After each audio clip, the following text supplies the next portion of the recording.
Good afternoon. This is Akashvani and I am Balsa Williams with the Midday News.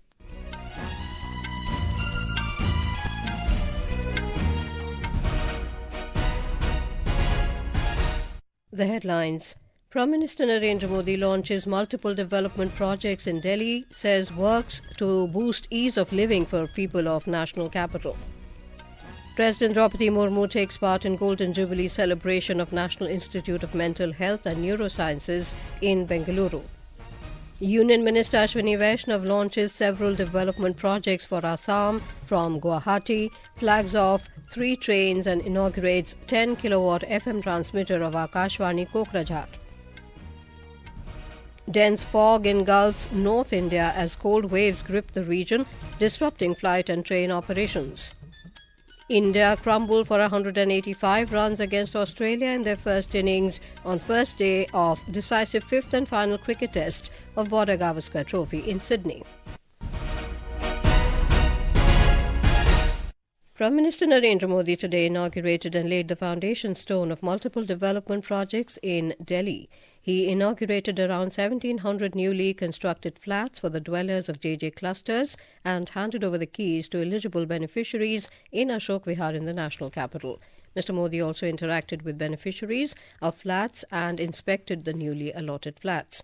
The inauguration of newly constructed flats will mark the completion of the second successful in situ slum rehabilitation project by the Delhi Development Authority. The project is aimed at providing the residents of the JJ clusters with a better and healthier living environment equipped with proper amenities and facilities. On the occasion, Prime Minister Modi also inaugurated 2 urban redevelopment projects, the World Trade Centre at Nauroji Nagar and the General Pool Residential Accommodation GPRA Type 2 quarters at Sarojini Nagar. Speaking on the occasion, Prime Minister Modi said the wide range of development works launched today will boost the ease of living for the people of Delhi. He added that these endeavours reflect the government's unwavering commitment to nurture future generations by empowering them with knowledge, innovation and opportunities. साल 2025 भारत के विकास के लिए अनेक नई संभावना लेकर आ रहा है। दुनिया की तीसरी बड़ी आर्थिक ताकत बनने की तरफ हमारी यात्रा इस वर्ष और तेज होने वाली है।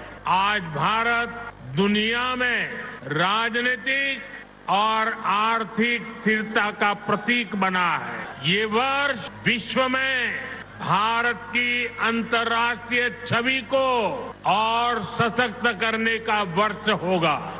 Prime Minister Modi is now addressing the event. We now take you live to listen to the Prime Minister's address. Yamuna ji का हाल इतना खराब हुआ, अब हम तो छठ पूजा क्या करें? इलाके में ऐसा छोटा मोटा करके हम मां की क्षमा मांग लेते हैं। हर दिल्ली वासी को यमुना जी का स्थिति साथियों आज 10 साल बाद ये कह रहे हैं और बेशर्मी देखो, लाज शर्म का नामो निशान नहीं। ये कैसी आपदा? ये कह रहे हैं यमुना की सफाई से वोट नहीं मिलते। अरे वोट नहीं मिलेंगे तो क्या यमुना को बेहाल छोड़ देंगे? The Prime Minister also inaugurated the Central Board of Secondary Education's integrated office complex at Dwarka, built at around 300 crore rupees. The Prime Minister laid the foundation stone of 3 new projects in Delhi University worth over 600 crore rupees. He laid the foundation of an academic block in the eastern campus at Surajmal Vihar in East Delhi and an academic block in the western campus at Dwarka. Mr. Modi also laid the foundation stone of Veer Savarkar College at Roshanpura, Najafgarh.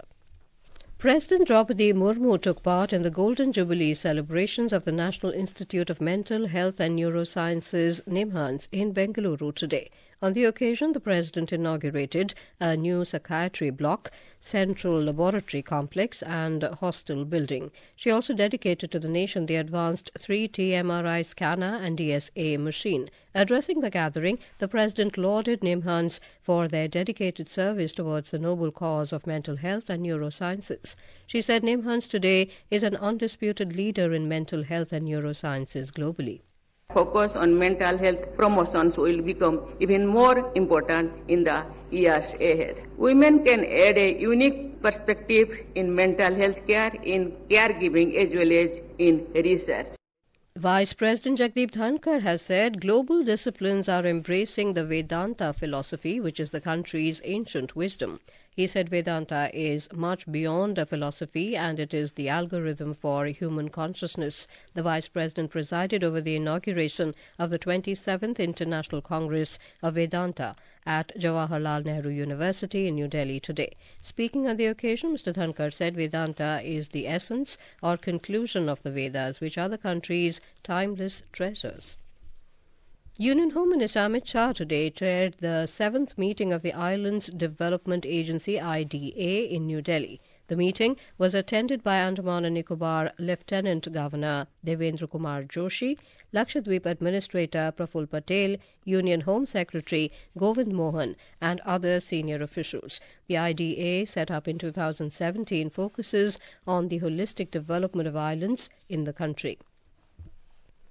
Several newly appointed governors took oath in their respective states today. In Odisha, Governor Dr. Haribabu Kumpampati was sworn in at the Raj Bhavan in Bhubaneswar. Chief Justice of Odisha High Court, Justice Charadhari Sharan Singh, administered Dr. Kumpampati the oath of office as the 27th governor of the state. Dr. Kumpampati was earlier serving as the governor of Mizoram. Former Union Home Secretary Ajay Kumar Bhalla was sworn in as the Governor of Manipur at Raj Bhavan. The oath was administered by Chief Justice of Manipur High Court, D. Krishna Kumar. This is Akashvani giving you the news. For quick news updates round the clock, follow us on our X handle at AIR News Alerts, and for details of stories and more, log on to our website www.newsonair.gov.in and download News on AIR app. Welcome back to the Midday News. Union Minister Ashwini Vaishnaw launched several projects for Assam from Guwahati today. On the occasion, the Union Minister flagged off 3 trains: Guwahati New Lakhimpur Jan Shatabdi Express, New Bongaigaon Guwahati passenger train, and Tinsukia Nehar Lagoon Express, and dedicated a road overbridge. He inaugurated a 10-kilowatt FM transmitter of Akashvani Kokrajhar virtually from Guwahati. In addition, the minister also virtually launched the National Institute of Electronics and Information Technology in Guwahati. Speaking on the occasion, Mr. Vaishnaw said Prime Minister Narendra Modi turned the Look East policy into Act East policy for the development of the northeastern region, and now investments are pouring into the region. North east का मतलब एक नया है। अब north east है new engine, देश को चलाने वाला, देश को आगे बढ़ाने वाला नया इंजन है नॉर्थ ईस्ट। आप सब देखते हैं मोदी जी ने लुक ईस्ट पॉलिसी को बदला एक्ट ईस्ट में, और एक्ट ईस्ट के कारण बहुत बड़ा इन्वेस्टमेंट नॉर्थ ईस्ट के लिए आया। मैं पूरे अष्टलक्ष्मी स्टेट्स का अगर कहूं तो जहां 2013-14 में 24,000 करोड़ रुपीस का बजट था, 2024-25 में 5 गुना बढ़ के 1,25,000 करोड़ का अष्टलक्ष्मी स्टेट्स के लिए बजट है। Akashvani News brings you glimpses of 2024 in its special series. Today, we take a look at the key initiatives and achievements of the Minority Affairs Ministry. Our correspondent has filed this report. The year 2024 witnessed the Lok Samvardhan Parv in July, which exhibited the indigenous arts, crafts and rich cultural heritage of minority artisans from across India. Further, the Ministry's National Minorities Development and Finance Corporation has been set up to promote the socio-economic development of backward sections amongst the minority communities. During this financial year, the corporation has released concessional credit to the tune of nearly 765 crore rupees, covering over 1.84 lakh beneficiaries till now. The ministry also launched the Hajj Suvidha app to leverage information technology to enhance the pilgrimage experience. Besides, the ministry also brought the Waqf Amendment Bill 2024, which is under consideration with the Parliamentary Committee. The legislation is intended to overcome the shortcomings and enhance the efficiency of the administration and management of the Waqf committees. Bhanu Pratap Singh, Akashvani News, Delhi. Prime Minister Narendra Modi has greeted people on the Urs of Khwaja Moinuddin Chishti. He wished for happiness and peace in everyone's lives. Mr. Modi has also presented a chadar to Minorities Affairs Minister Kiren Rijiju, which will be offered on his behalf at Ajmer Sharif Dargah on the Urs. Mr. Rijiju visited the Nizamuddin Aulia Dargah in Delhi today and offered a chadar. Talking to media, the minister said he will also offer a chadar on behalf of Prime Minister Modi at Ajmer Sharif tomorrow. प्रधानमंत्री जी का संदेश है जो मोहब्बत का पैगाम है, भाईचारा का, इस संदेश को लेकर के हम जा रहे हैं। हमारे देश में अमन चैन हो, भविष्य अच्छा हो, शांति हो, मिलकर रहे, हम ये संदेश को लेकर के जा रहे हैं। आज हम लोग यहाँ निजामुद्दीन के बाद प्रधानमंत्री जी का चादर को लेकर के अजमेर शरीफ दरगाह में कल सुबह 11 बजे चढ़ाएंगे। More than 2,300 cadets, including 917 girl cadets representing all states and union territories, will participate in National Cadet Corps NCC Republic Day Camp 2025. Talking exclusively to Akashvani News in New Delhi today, DG NCC Lieutenant General Gurbir Pal Singh said this one-month-long camp would formally be inaugurated by Vice President Jagdeep Dhankar on the 5th of January. We have more than 2,300 cadets representing all states and union territories, and we will have various dignitaries visiting us during the camp. Camp would formally be inaugurated by the Vice President of India, and the camp will culminate with the Prime Minister's rally. Our contingent will also march at Kartavya Path. India and Bangladesh have announced that they have agreed to release the fishermen in each other's custody.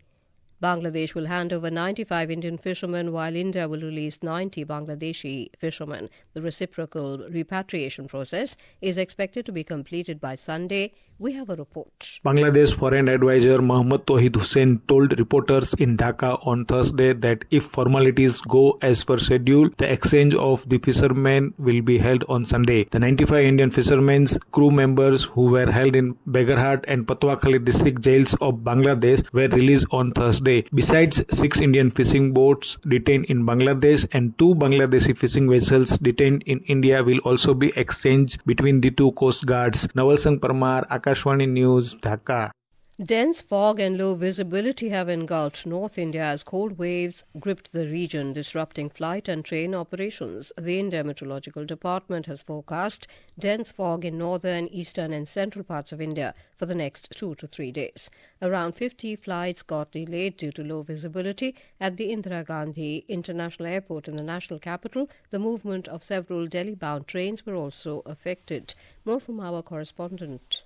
Around 24 Delhi-bound trains have been delayed by up to 5 hours. Dense fog has been reported around 300 stations across all 5 divisions of Northern Railways, and visibility was recorded in the range of 30 meters to 50 meters. Several trains like Gorakhdham Express, Faraka Express, Kalindi Express, Sham Shakti Express, Mahabodhi Express, Malwa Express, UP Sampark Kranti and Ayodhya Express got affected due to low visibility and dense fog. Railways has advised passengers to check the latest status of the trains. On the other hand, flights also got delayed at Delhi Airport, especially the flights that are not Cat 3 compliant. With Bhupendra Singh, Akshit Vaidyan, Akashvani News, Delhi.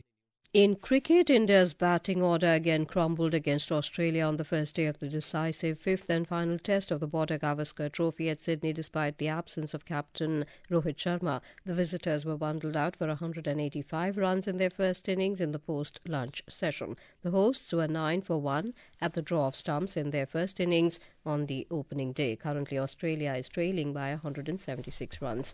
And now, before we end the bulletin, the headlines once again. Prime Minister Narendra Modi launches multiple development projects in Delhi, says works to boost ease of living for people of national capital. President Droupadi Murmu takes part in Golden Jubilee celebration of National Institute of Mental Health and Neurosciences in Bengaluru. Union Minister Ashwini Vaishnaw launches several development projects for Assam from Guwahati, flags off 3 trains and inaugurates 10 kilowatt FM transmitter of Akashvani Kokrajhar. Dense fog engulfs North India as cold waves grip the region, disrupting flight and train operations. India crumbled for 185 against Australia in first innings on first day of 5th and final cricket test of Border-Gavaskar trophy in Sydney. And with that, we end the Midday News.